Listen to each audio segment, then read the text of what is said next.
In example 1 that we just discussed, we made this assumption that the function we were dealing with, f of x e to the x, had a power series representation.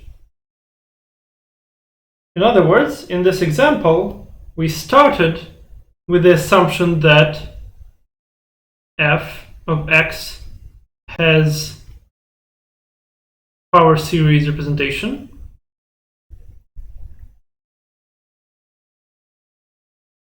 And then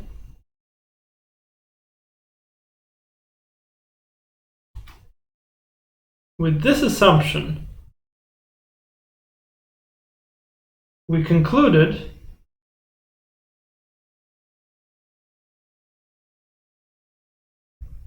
that the power series is such and such. So by making the assumption that the power series representation exists, we could then proceed to compute the power series itself. Now, this is not always the case. So it is not often that we are so lucky that we know that, okay, a function can be given by power series and then compute the power series, right? This is the ideal case. Now, more often than not, it works like this. We start with a function. So let's say, normally, you start with a function that you want to represent by power series, then compute a Taylor expansion. So this means write down the Taylor series. And then show, let's put it here maybe, then only show that these two, the function and its Taylor expansion, are equal. And so this is how you would proceed normally. Okay, so once again, in example 1, what happened was that we started by saying, let's say f can be represented as a power series. Then this is what this power series is.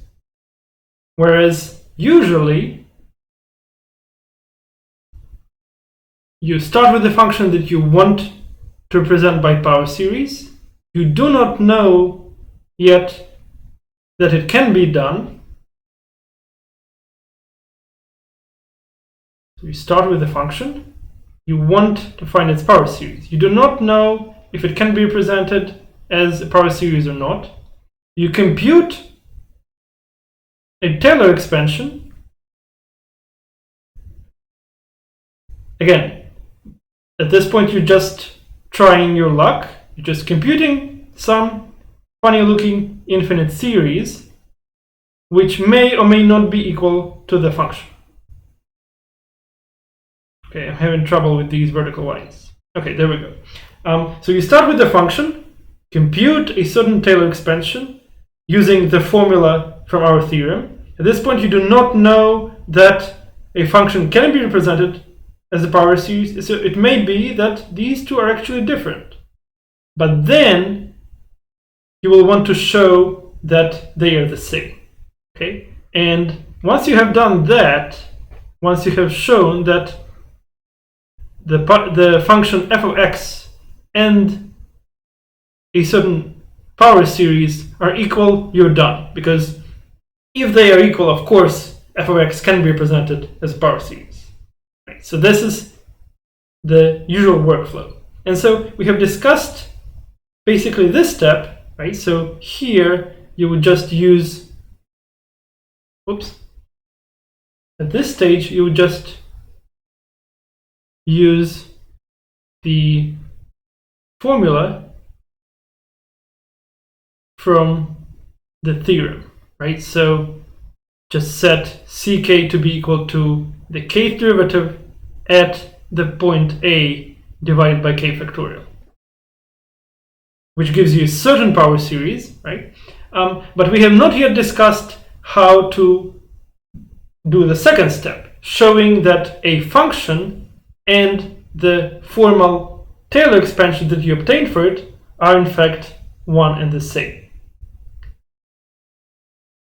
And for this, we need one additional tool that we will now discuss. Okay, so before we can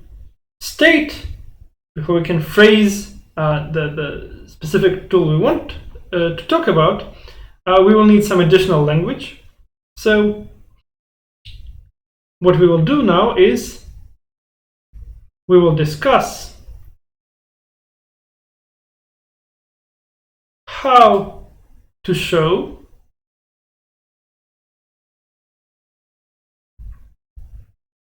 that a function is equal to its Taylor series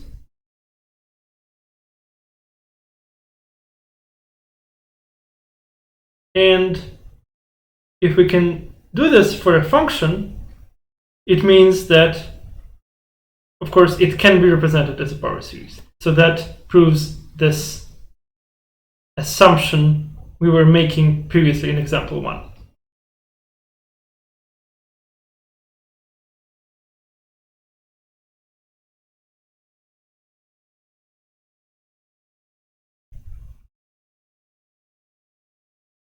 And so to do that, let's think about truncations of a Taylor series. So let T sub n of x be the truncated Taylor series. So it is the following expression.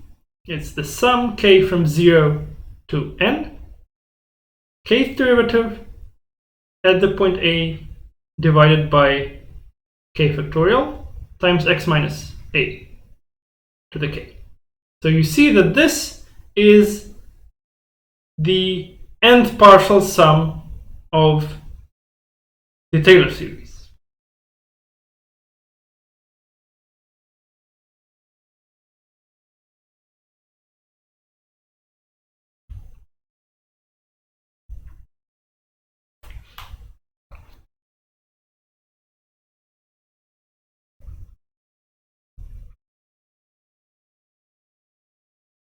And we will have a name for it. In a rather boring fashion, we will call it Taylor polynomial. So it is a polynomial, obviously, because we're summing up powers of x minus a from 0 to n. So this is a polynomial of degree n. The highest power of x minus a you will encounter in this finite sum is, of course, n. And these are ck's, and therefore they are just numbers. All right, so instead of thinking about the entire Taylor series, we are thinking about its partial sum, right? So we would like to show that the nth partial sum of the Taylor series goes to the function f of x. So to be able to think about that, let us say f of x is equal to the Taylor polynomial plus some remainder. So this is the Taylor polynomial.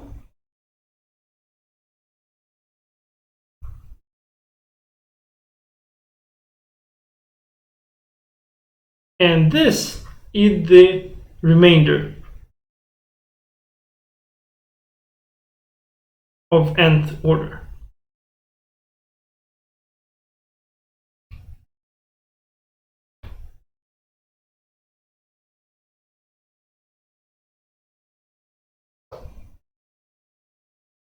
So if only we could show that the remainder goes to 0. So if you think of the remainder as the difference, right, Rn of x is precisely the difference between the function that we want to compute and the nth degree Taylor polynomial. Okay, so somehow if we showed that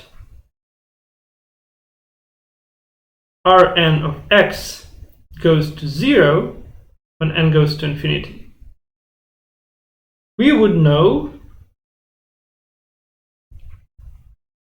that the partial sums of our Taylor series, aka Taylor polynomials, go to f of x. Right, so this is the same as saying that Tn of x goes to f of x.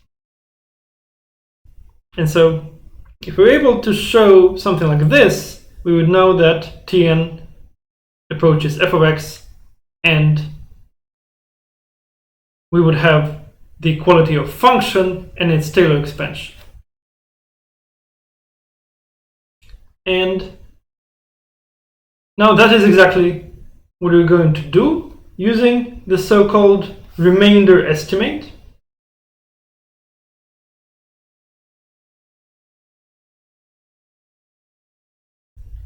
Which will be a way to show that the remainder, the difference between the function and the nth partial sum of the Taylor series, is small.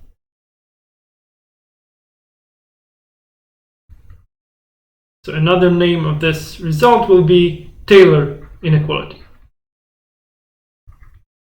And so let us state the assumptions of this estimate.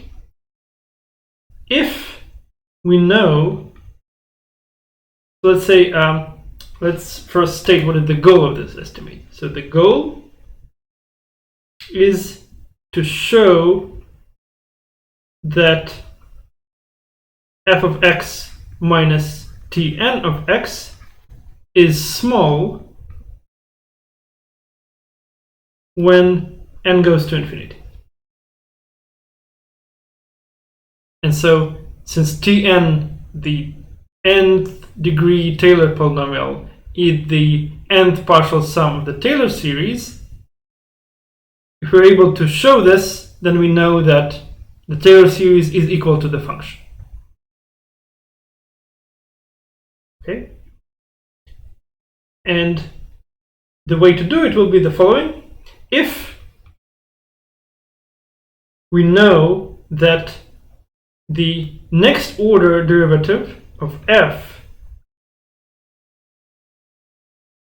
is not too large, so if we are trying to estimate the difference between f and the nth degree Taylor polynomial, we want to look at the next order derivative, the n plus first derivative, and if it is not bigger than a constant, so here m denotes a constant, for x minus a at most d, say, if you know that the next order derivative after the order of the polynomial that you want to approximate f with, if it is bounded by a constant m for such x's, then you have control over this difference. Then f of x minus Tn of x, which we also denote like so, the nth remainder of the Taylor series, is at most the constant m divided by n plus 1 factorial times x minus a to the n plus 1. So if you know that the derivative of order n plus 1 is at most some constant on such an interval, then the difference between the function and the Taylor polynomial is at most that constant divided by n plus 1 factorial times x minus a to the n plus 1, and this holds for x minus a at most d as well. So in other words, if you can control the derivative of the next order after n, then you can control the precision of approximating your f with the nth partial sum of the Taylor series.